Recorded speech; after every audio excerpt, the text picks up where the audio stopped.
అందరికీ షలో. ఈ దినము నిర్గమకాండము 4వ అధ్యాయాన్ని ధ్యానించుకుంటాం ఒక పాట పాడి.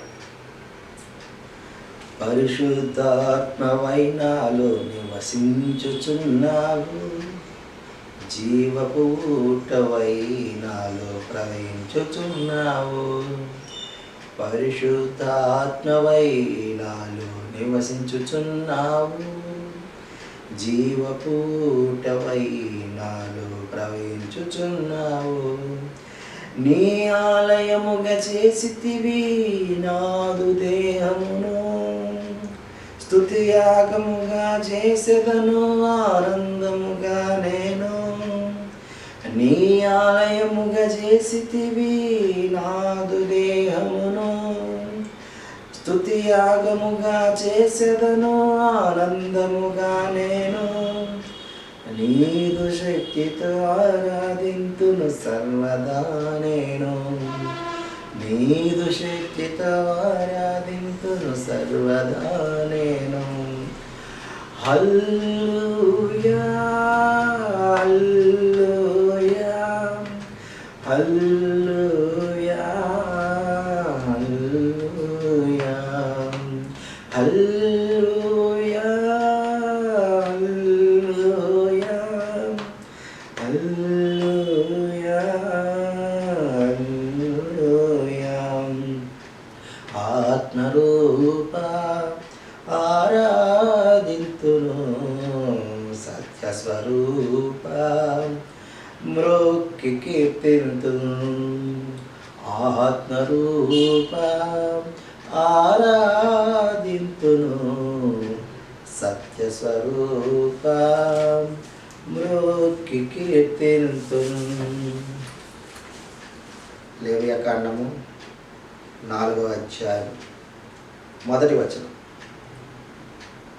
మరియు యెహోవా మోషేకు ఇలాగ సెలవిచ్చెను, నీవు ఇశ్రాయేలీయులతో ఇట్లనము, యెహోవా ఆజ్ఞలన్నిటిలో దేని విషయమైన ఎవరైనా పొరపాటున చేయరాని కార్యము చేసి పాపి అని అడల, చెయ్యరాని పాపం చేస్తే ఆజ్ఞల విషయంలో అంటున్నాడు, పొరపాటున అంటున్నాడు.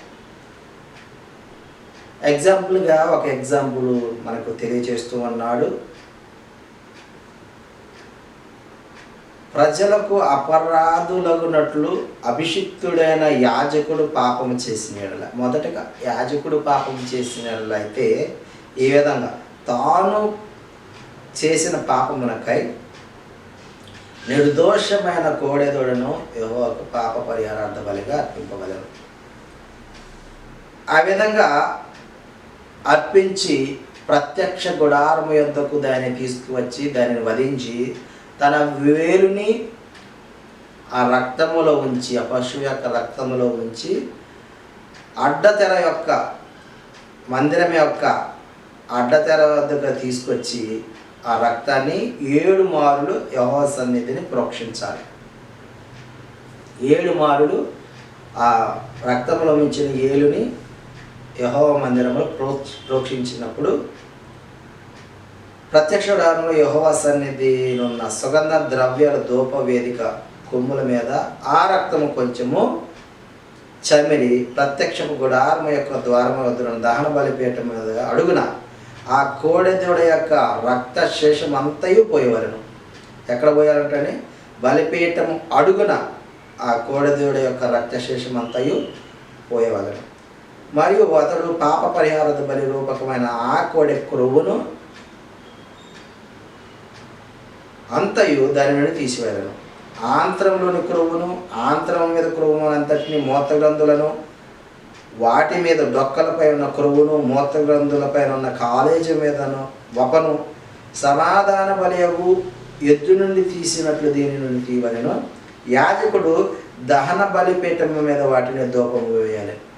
దహన బలిపీఠం వద్ద ఈ యొక్క క్రొవ్వును, ఆంత్రంలోని ఇవన్నీ కూడా ధూపము వేయాలని తెలియచేస్తున్నాడు.